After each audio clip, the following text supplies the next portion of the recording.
آج ہمارا جو ٹاپک ہے وہ رکو نمبر 13 اور رکو نمبر 14 ہے. تو رکو نمبر 13 سے سٹارٹ کرتے ہیں. اعوذ باللہ من الشیطان الرجیم بسم اللہ الرحمن الرحیم. آیت نمبر 104. یا ایھا الذین آمنوا لا تقولوا راعینا، اے ایمان والو تم راعینا مت کہا کرو. اس کی تفسیر بعد میں بتاتا ہوں. وقولوا انظرنا، بلکہ انظر نہ کہا کرو. واسمعوا، اور توجہ سے بات کو سنو. اب یہاں پہ جو ذکر ہو رہا ہے وہ منافقین، بنی اسرائیل کے جو منافقین تھے ان کا ذکر ہو رہا ہے، جن کا قول تھا سمعنا وعصینا. اب یہاں ان منافقین کا طرز عمل بیان ہو رہا ہے جو مسلمانوں میں شامل ہو گئے تھے اور یہود کے زیر اثر تھے. یہودی اور ان کے زیر اثر منافقین جب رسول اللہ صلی اللہ علیہ وسلم کی محفل میں بیٹھتے تھے تو اگر آپ صلی اللہ علیہ وسلم کی کوئی بات انہیں سنائی نہ دیتی یا سمجھ میں نہ آتی تو وہ راعینا کہتے تھے، جس کا مفہوم، اب یہ مفہوم بیان ہو رہا ہے، جس کا مفہوم یہ ہے کہ حضور صلی اللہ علیہ وسلم ذرا ہماری رعایت کیجیے، بات کو دوبارہ دہرا دیجیے، ہماری سمجھ میں نہیں آئی. بہانے کرتے تھے. اہل ایمان بھی یہ لفظ استعمال کرنے لگے تھے، لیکن یہود و منافقین اپنے خبث باطن کا اظہار اس طرح کرتے کہ اس لفظ کو زبان دبا کر کہتے تو رعینا. پہلے لفظ کیا ہے؟ رعینا. اور جب یہود وہ کہتے تھے نا، بنی اسرائیل کے یہود، تو رعینا بولتے تھے. رعینا ہو جاتا یعنی اے ہمارے چڑواہے. مطلب ایک اس کا بھی الف زبر پیش کا ہم کہتے ہیں کہ ادھر سے ادھر ہوتا ہے تو پورے معنی چینج ہو جاتے ہیں. تو یہاں پہ نعوذ باللہ اے ہمارے چرواہے ہو گیا. اس پر دل ہی دل میں خوش ہوتے، اور یہ غلطی سے نہیں کرتے تھے، وہ جان کر کے کرتے تھے. مطلب ان کی نظر میں وہ بے عزتی کرتے تھے، غلطی سے نہیں، وہ جان کر کے کرتے تھے اور دل ہی دل میں خوش ہوتے تھے. اور اسی طرح اپنی خباثت نفس کو غذا مہیا کرتے تھے، غذا دیتے تھے اپنے نفس کو. اگر کوئی ان کو ٹوک دیتا کہ یہ تم کیا ہے، یہ کیا کر رہے ہو، چنانچہ تو جواب میں کہتے ہیں، مطلب کوئی پوچھتا نا یہ تم کیا کر رہے ہو، تو جواب میں کہتے تھے کہ ہم نے تو رعینا کہا تھا، معلوم ہوتا ہے آپ کی سماعت میں کوئی خلل پیدا ہو چکا ہے. چنانچہ مسلمانوں سے کہا جا رہا ہے کہ تم اس لفظ کو ہی چھوڑ دو، اس کی جگہ کہا کرو انظرنا. اگلی آیت میں وہ آئے نا، وقولوا انظرنا، بلکہ انظر کہا کرو، انظرنا کہا کرو. اس کے مفہوم کیا ہے آپ کے سماعت میں؟ مطلب اس کے مفہوم ہے یعنی اے نبی صلی اللہ علیہ وسلم اے ہمارے نبی صلی اللہ علیہ وسلم ہماری طرف متوجہ فرمائیں یا ہمیں مہلت دیجیے کہ ہم بات کو سمجھ لیں. اور دوسرے یہ کہ توجہ سے بات کو سنا کرو تاکہ دوبارہ پوچھنے کی ضرورت ہی پیش نہ آئے. وَلِلْكَافِرِينَ عَذَابٌ عَلِيمٌ، اور ان کافروں کے لیے دردناک عذاب ہے. آیت نمبر 105. مَا يُوَدُّ الَّذِينَ كَفَرُوا مِنْ أَهْلِ الْكِتَابِ وَلَا الْمُشْرِكِينَ أَنْ يُنَزَّلَ عَلَيْكُم مِّنْ خَيْرٍ مِّن رَبِّكُمْ، اور نہیں چاہتے وہ لوگ جنہوں نے کفر کیا ہے اہل کتاب میں سے اور مشرکین میں سے کہ نازل ہو تم پر کوئی بھی خیر تمہارے رب کی طرف سے. تب وہی بنی اسرائیل کے یہودیوں کا ذکر ہو رہا ہے، مشرکین کا ذکر ہو رہا ہے کہ وہ نہیں چاہتے تھے اس وقت کہ ہمارے پاس اللہ کی طرف سے کوئی کتاب آئے. جن لوگوں نے دعوت حق کو قبول کرنے سے انکار کر دیا ہے، وہ اہل کتاب میں سے ہو یا مشرکین مکہ میں سے، وہ اس بات پر حسد کی آگ میں جل رہے ہیں کہ یہ کلام آپ صلی اللہ علیہ وسلم پر نازل کیوں ہو گیا، اور خاتم النبی کا یہ منصب آپ صلی اللہ علیہ وسلم کو کیوں مل گیا. وہ نہیں چاہتے تھے کہ اللہ کی طرف سے کوئی بھی خیر آپ کو ملے. واللہ یختص برحمتہ من یشاء، اور اللہ خاص کر لیتا ہے اپنی رحمت کے ساتھ جس کو چاہتا ہے. مطلب یہ اللہ تعالیٰ کا احسان ہے. اب ہم دیکھیں آیت نمبر 105 پہ غور کریں تو یہی یہودی جلتے تھے، مطلب وہ نہیں چاہتے تھے ہماری طرف کوئی خیر. اس کا مطلب قرآن کی ایک ثبوت تو یہ ہے کہ دشمن اس سے جل رہا ہے. سب سے بڑا ہم اس سے فائدہ نہیں اٹھاتے. وہ تو اس وقت بھی کہہ رہے تھے کہ یہ اللہ کی طرف سے خیر آئی ہے ہماری طرف. وہ جلتے تھے اس بات سے. تو اسی میں یہ اللہ یہ بھی پھر جواب بھی دے رہا ہے واللہ یختص برحمتہ من یشاء, اور اللہ خاص کر لیتا ہے اپنی رحمت کے ساتھ جس کو چاہتا ہے. یہ تو اس کا اختیار اور اس کا فیصلہ ہے. واللہ ذو الفضل عظیم, اور اللہ تعالیٰ بڑے فضل والا ہے. آیت نمبر 106. ما نسخ من آیات او ننسها, جو بھی ہم منسوخ کرتے ہیں کوئی آیت یا اسے بھلا دیتے ہیں. ایک تو ہے نسخ یعنی کسی آیت کو منسوخ کر دینا, اور ایک ہے حافظے سے ہی کسی شے کو محو کر دینا. نأتی بخیر منہا او مثلہا, تو ہم اس کی جگہ تو ہم لے آتے ہیں اس سے بہتر یا کم از کم ویسی ہی. الم تعلم ان اللہ علی کل شیء قدیر, کیا تم یہ نہیں جانتے کہ اللہ ہر شے پر قدرت رکھتا ہے, اسے ہر شے کا اختیار حاصل ہے. اس آیت کا اثر مفہوم اور پس منظر سمجھ لیجئے. جو آپ کو بتانے جا رہا ہوں, آپ کو معلوم ہے کہ اللہ کا دین آدم علیہ السلام سے لے کر دم تک ایک ہی ہے, مطلب کوئی اس میں چینج نہیں ہے. نوح علیہ السلام کا دین, موسیٰ کا دین, عیسیٰ علیہ السلام اور دین محمد صلی اللہ علیہ وآلہ وسلم کا دین ایک ہی ہے, جبکہ شریعتوں میں فرق رہا ہے. اس فرق کا اصل سبب یہ ہے کہ نوع انسانی مختلف اعتبارات سے ارتقاء کے مراحل طے کر رہی تھی. ذہنی پختگی, شعور کی پختگی, اور پھر تمدنی ارتقاء جسے ہم سوشل ایولیوشن مسلسل کہتے ہیں, مسلسل جاری تھا.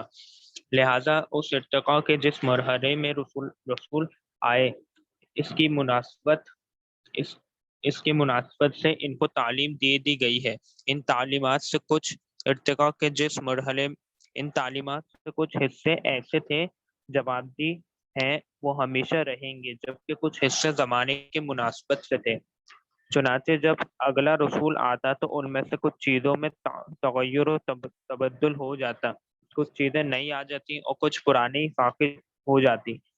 یہ سب معاملہ جو آیا نا, یہ اس کو ہم کہتے ہیں نقص کہلاتا ہے.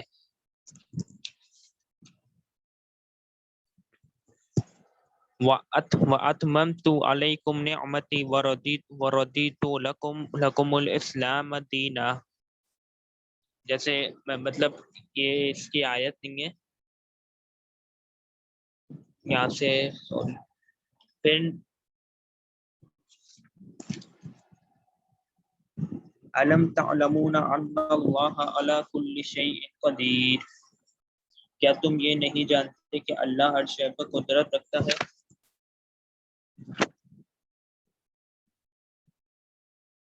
تھی یہ آتے علم تعلم ان اللہ علی کل شیء قدیر, کیا تم یہ نہیں جانتے کہ اللہ ہر شے پر قدرت رکھتا ہے. یہ اب آیت نمبر 107 ہم شروع کریں گے. علم تعلم ان اللہ لہ ملک السماوات والارض, کیا تم نہیں جانتے کہ اللہ ہی کے لیے بادشاہی ہے بادشاہی آسمان کی اور زمین کی.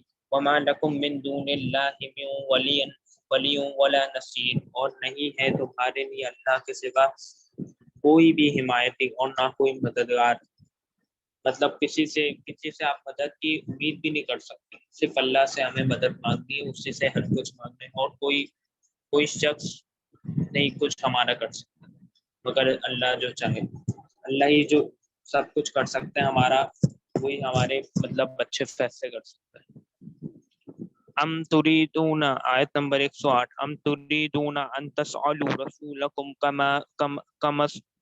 کما سئل موسیٰ من قبل, کیا تم مسلمان بھی یہ چاہتے ہو کہ سوالات کرو اپنے رسول صلی اللہ علیہ وسلم سے اسی طرح جیسے اس سے پہلے موسیٰ علیہ السلام سے کیا جا چکے ہیں. مطلب یہ اس کا مثال دے رہے ہیں. مطلب ان سے کہا گیا کہ ہم آپ کی بات نہیں مانیں گے جب تک اللہ کو اپنی آنکھوں سے نہ دیکھ لیں. یہ ان کے اعتراضات تھے, مطلب نہیں وہ حضرت موسیٰ سے اس قسم کی باتیں کرتے تھے۔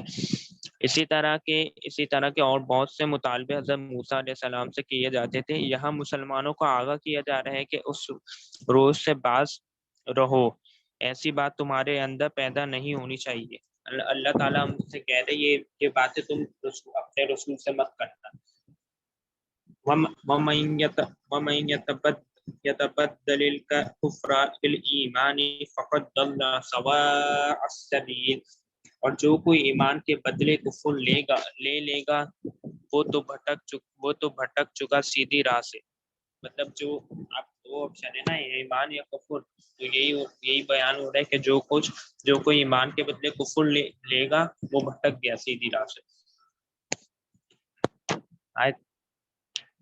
آیت نمبر 109، وَدَّ كَثِيرٌ مِّنْ أَهْلِ الْكِتَابِ لَوْ يُرَدُّونَكُم مِّن بَعْدِ إِيمَانِكُمْ كُفَّارًا، اہل کتاب میں سے بہت سے لوگ یہ چاہتے ہیں کہ کسی طرح تمہیں پھیر کر تمہارے ایمان کے بعد تمہیں پھر کافر بنا دیں۔ یہ ایسی ہی ہے جیسے کسی بلی کی دم کٹ جائے تو وہ یہ چاہے گی کہ ساری بلیوں کی دم کٹ جائے تاکہ وہ علیحدہ سے نمایاں نہ رہے۔ چنانچہ اہل کتاب یہ چاہتے تھے کہ اہل ایمان کو بھی واپس کفر میں لے لیا جائے۔ حسدا من عند انفسہم، وسبب ان کے دلی حسد کے۔ ان کا یہ طرز عمل ان کے حسد کی وجہ سے ہے کہ یہ نعمت مسلمانوں کو کیوں دی گئی۔ من بعد ما تبین لهم الحق، اس کے بعد کہ ان پر حق بالکل واضح ہو چکا ہے۔ ظاہر سی بات ہے وہ حق کو جان چکے تھے اور پہچان چکے تھے، کسی مغالطے یا غلط فہمی میں نہیں تھے۔ وَاعْفُوا وَاصْفَحُوا، تو اے مسلمانوں تم معاف کرتے رہو اور ظرف نظر سے کام لو۔ یہاں پہ ہمیں معاف کرنے کے اللہ تعالیٰ نے بولا ہے کہ ان کو معاف کرتے رہو، یہ بہت اہم مقام ہے۔ مسلمانوں کو باور کرایا جا رہا ہے کہ ابھی تو مدنی دور کا آغاز ہو رہا ہے، ابھی کشاکش اور مقابلہ اور تصادم کے بڑے سخت مراحل آ رہے ہیں، چونکہ تمہارا سبق سب سے پہلا محاذ کفار مکہ کے خلاف ہے اور وہی سب سے بڑھ کر تم پر حملہ کریں گے اور ان سے تمہاری جنگیں ہوں گی، لہٰذا یہ جو آستین کے سانپ ہیں یعنی یہود، ان کو ابھی مت چھیڑو جب تک یہ خوابدہ پڑے ہیں، مطلب خواب دیکھ رہے ہیں، خوابدہ پڑے ہیں، انہیں پڑا رہنے دو۔ فی الحال ان کے طرز عمل کے بارے میں زیادہ توجہ نہ دو بلکہ درگزر کرو ان کی باتوں کو۔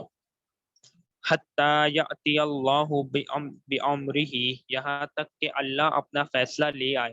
ایک وقت آئے گا جب اے مسلمانوں تمہیں آخری غلبہ حاصل ہو جائے گا، اور جب تم باہر کے دشمنوں سے نپٹ لو گے تو پھر ان اندرونی دشمنوں کے خلاف بھی تمہیں آزادی دے دی جائے گی کہ ان کو بھی کیفر کردار تک پہنچا دو۔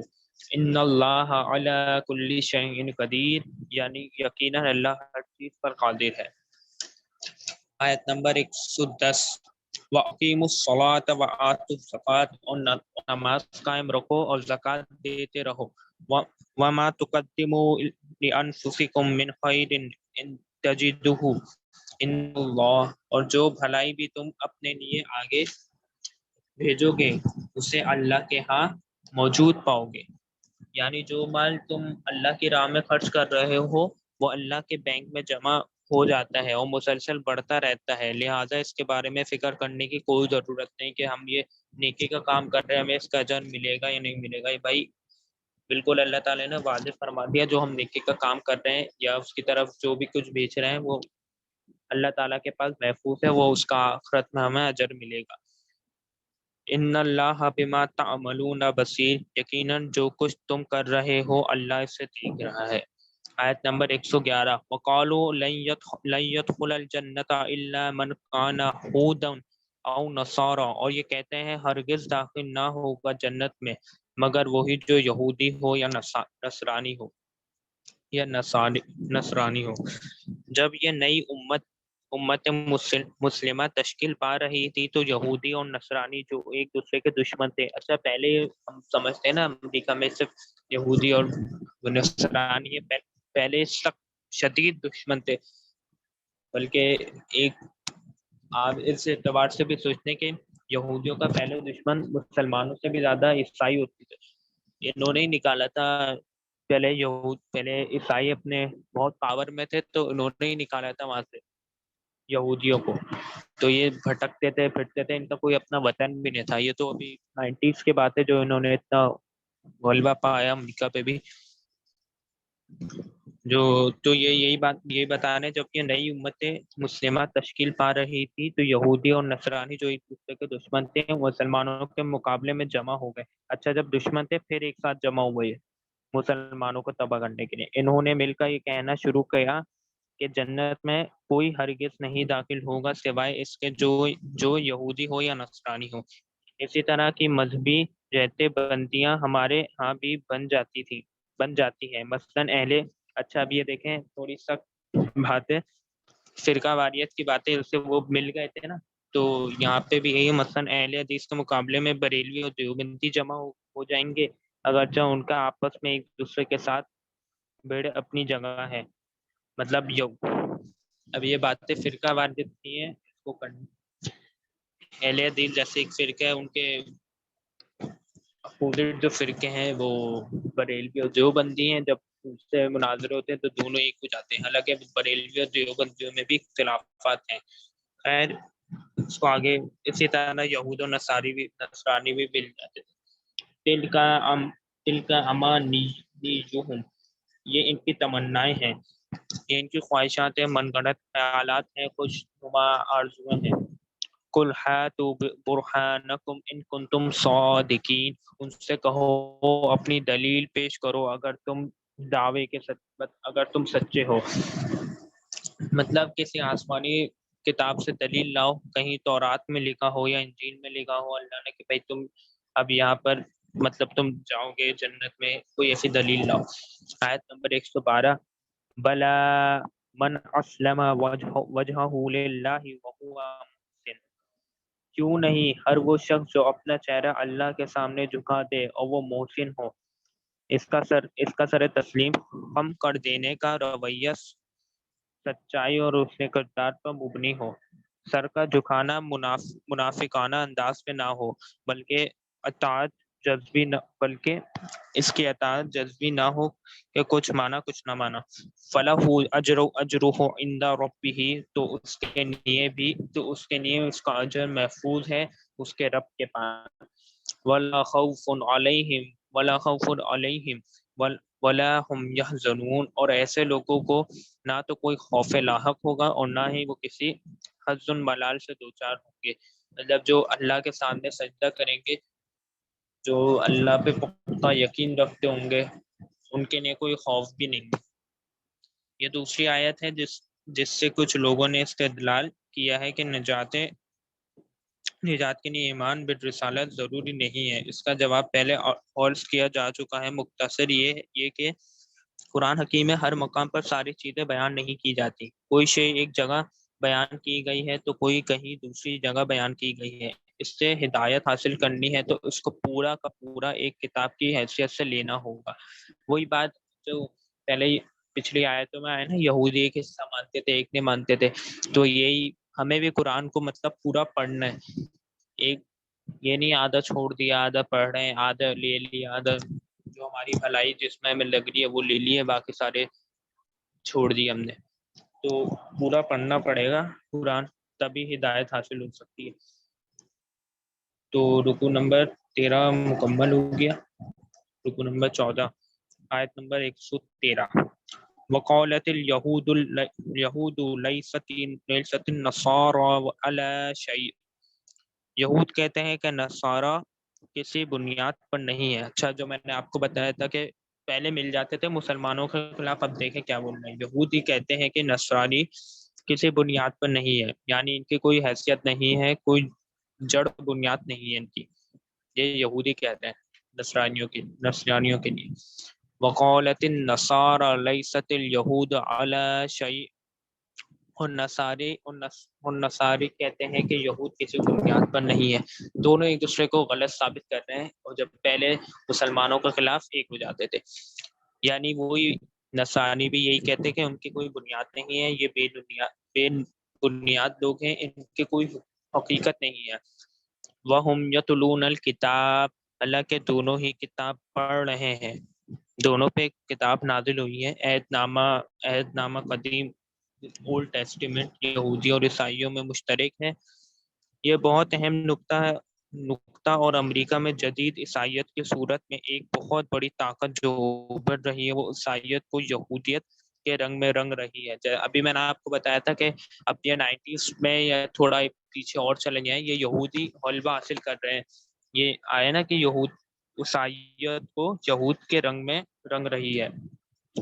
رومن کیتھولک مذہب نے تو بائبل سے اپنا رشتہ توڑ لیا تھا اور سارا اختیار پوپ کے ہاتھ میں آ گیا تھا، لیکن پروٹیسٹنٹ مطلب کرسچنس میں یہ ہے، پروٹیسٹنٹ نے پھر بائبل کو قبول کیا، یعنی پروٹیسٹنٹ وہ جو پکے والے عیسائی ہوتے ہیں۔ اب اس کی منطقہ انتہا یہ ہے کہ عہد نامہ قدیم پر بھی ان کی توجہ ہو رہی ہے، وہ کہہ رہے ہیں کہ اسے بھی ہم اپنی کتاب مانتے ہیں اور اس میں جو کچھ لکھا ہے اسے ہم نظر انداز نہیں کر سکتے۔ امریکہ میں ہم نے ایک سینما منعقد کیا تھا جس میں ایک یہودی عالم نے کہا تھا کہ اس وقت اسرائیل کو سب سے بڑی نصرت و حمایت امریکہ کے ان عیسائیوں سے مل رہی ہے جو ایونگیلسٹ کہلاتے ہیں اور وہاں پر ایک بڑا فرقہ بن کر ابھر رہے ہیں۔ بہرحال یہ ان کا طرز عمل بیان ہوا ہے۔ كَذَلِكَ قَالَ الَّذِينَ لَا يَعْلَمُونَ مِثْلَ قَوْلِهِمْ، اور اسی طرح کہی تھی ان لوگوں نے جو کچھ بھی نہیں جانتے، انہی کی سی بات۔ یہاں اشارہ ہے مشرکین مکہ کی طرف۔ فَاللَّهُ يَحْكُمُ بَيْنَهُمْ يَوْمَ الْقِيَامَةِ فِيمَا كَانُوا فِيهِ يَخْتَلِفُونَ، بس اللہ تعالیٰ فیصلہ کر دے گا ان کے مابین قیامت کے دن ان تمام باتوں کا جن میں یہ اختلاف کر رہے تھے۔ یہ سب اللہ تعالیٰ قیامت کے دن فیصلہ کر دے گا۔ یہ جو کہتے ہیں یہود کہتے ہیں، یہودی کہتے ہیں نصرانی، یہ سب اللہ تعالیٰ فیصلہ کر دے گا۔ اب دیکھیے سلسلہ کلام کی بقیہ آیت میں بھی اگرچہ خطاب تو بنی اسرائیل ہی سے ہے، لیکن اب یہاں پر اہل مکہ سے کچھ تعریض شروع ہو گئی ہے۔ اس کے بعد حضرت ابراہیم علیہ السلام کا تذکرہ آئے گا، پھر تحویل قبلہ کا ذکر آئے گا۔ بیت اللہ چونکہ اس وقت مشرکین مکہ کے قبضے میں تھا، لہذا اس حوالے سے کچھ متعلقہ مضامین آ رہے ہیں اور تحویل قبلہ کی تمہید باندھی جا رہی ہے۔ تحویل قبلہ دراصل اس بات کی علامت ہے کہ اب وہ سابقہ امت مسلمہ کی جا رہی ہے اور اس مقام پر ایک نئی امت جو کہ امت سے محمد صلی اللہ علیہ وسلم کی ہے لائی جا رہی ہے۔ اسی حوالے سے یہ جو آیا ہے نا كَذَلِكَ قَالَ الَّذِينَ يَعْلَمُونَ مِثْلَ قَوْلِهِمْ کے الفاظ میں مشرکین مکہ کی طرف اشارہ، ٹاپک بدل رہا ہے، مشرکین مکہ کی طرف آ رہا ہے۔ آیت نمبر 114، وَمَنْ أَظْلَمُ مِمَّنْ مَنَعَ مَسَاجِدَ اللَّهِ أَن يُذْكَرَ فِيهَا اسْمُهُ، اور اس شخص سے بڑھ کر ظالم کون ہوگا جو اللہ تعالیٰ کی مسجدوں سے لوگوں کو روکے کہ ان میں اس کا نام لیا جائے۔ مشرکین مکہ نے مسلمانوں کو مسجد حرام میں حاضری سے محروم کر دیا تھا اور ان کو وہاں جانے کی اجازت نہ تھی۔ 6 ہجری میں رسول صلی اللہ علیہ وسلم نے صحابہ کرام کے ہمراہ عمرے کے ارادے سے مکہ کا سفر فرمایا، لیکن مشرکین نے آپ صلی اللہ علیہ وسلم اور آپ صلی اللہ علیہ وسلم کے ساتھیوں کو مکہ میں داخل ہونے کی اجازت نہیں دی۔ مشرکین نہیں دیتے تھے آپ صلی اللہ علیہ وسلم ان کے ساتھیوں میں مکہ کی، یہ تو آپ سب کو پتہ ہی ہوگا کہ وہ مطلب آنے ہی نہیں دیتے تھے وہاں پہ۔ اس موقع پر صلح حدیبیہ ہوئی اور آپ صلی اللہ علیہ وسلم کو عمرہ کے بغیر واپس آنا پڑا۔ پھر اگلے برس 1 سال بعد، پہلے 6 ہجری تھی، اگلے برس 1 سال بعد 7 ہجری میں آپ صلی اللہ علیہ وسلم نے صحابہ کرام رضی اللہ تعالی عنہم کے ہمراہ عمرہ ادا کیا، تو یہ 7 برس محمد صلی اللہ علیہ وسلم اور اہل ایمان پر بہت شاق گزرے ہیں۔ یہاں مشرکین مکہ کے اس نظام کا ذکر ہو رہا ہے کہ انہوں نے اہل ایمان کو مسجد حرام سے روک رکھا ہے۔ یہ جو پچھلی آیت ہے وہ اس لیے آئی کہ مشرکین عرب نے وہاں مسجد میں جانے سے روکا تھا۔ وسعى فی خرابها، اور وہ ان کی تخریب کے در پہ ہو. خراب و تخریب کا مادہ اصلی ایک ہی ہے. تخریب دو طرح کی ہوتی ہیں، ایک ظاہری تخریب کہ مسجد کو گرا دینا، اور ایک باطنی تقریب کہ اللہ کے گھر کو توحید کے بجائے شرک کا اڈا بنا دینا. یہ بہت خطرناک بات ہے. مشرکین مکہ نے بیت اللہ کو بت قدہ بنا دیا تھا. یہاں اقبال کا ایک شعر بھی ہے: دنیا کے بت قدوں میں پہلا وہ گھر خدا کا، ہم اس کے پاسباں ہیں وہ پاسباں ہمارا.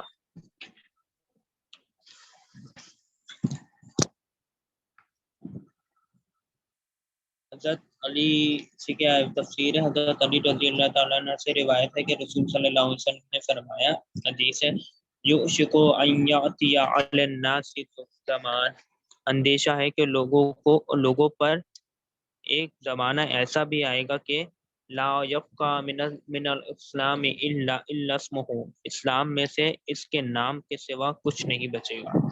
ولا يبقى من القرون الا رسمہ، اور قرآن میں سے اس کے رسم الحفظ مطلب الفاظ اور حروف کے سوا کچھ نہیں بچے گا. یہ حدیث ہے، حضرت علی رضی اللہ تعالیٰ عنہ نے روایت کی ہے. اللہ تعالیٰ نے اسی کی ضمانت دی ہے کہ قرآن حکیم کے الفاظ و حروف ہمیشہ مطلب محفوظ رہیں گے. مساجدہم عامرۃ وہی خراب من الہدی، ان کے مسجد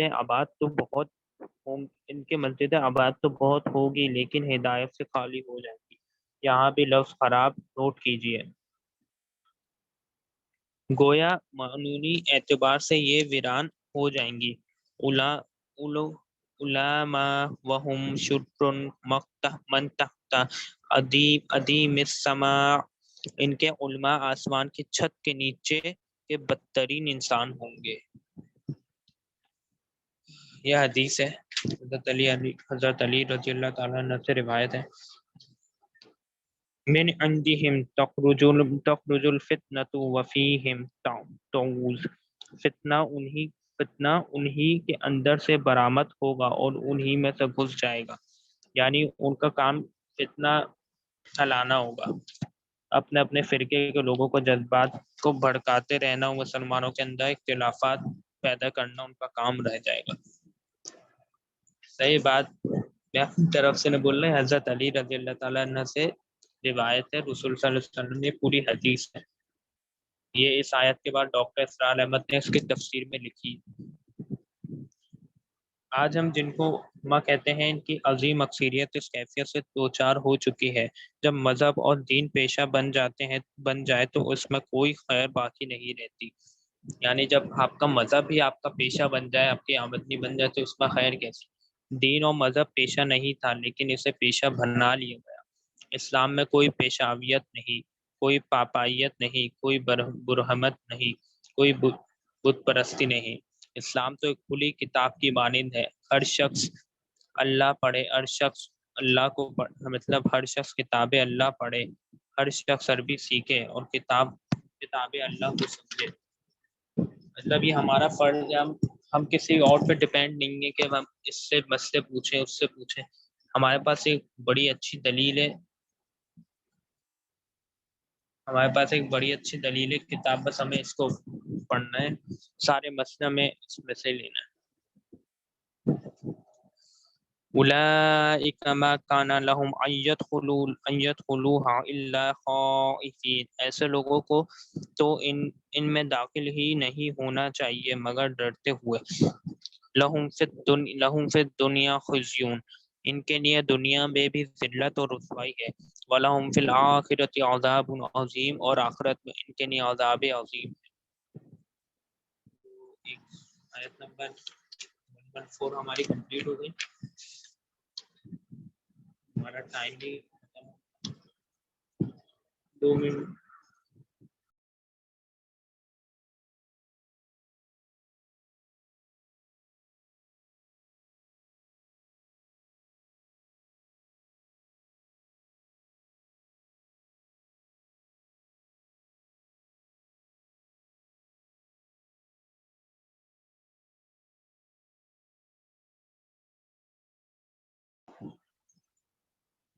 تو ہمارا ٹائم یہاں پہ ختم ہو گیا.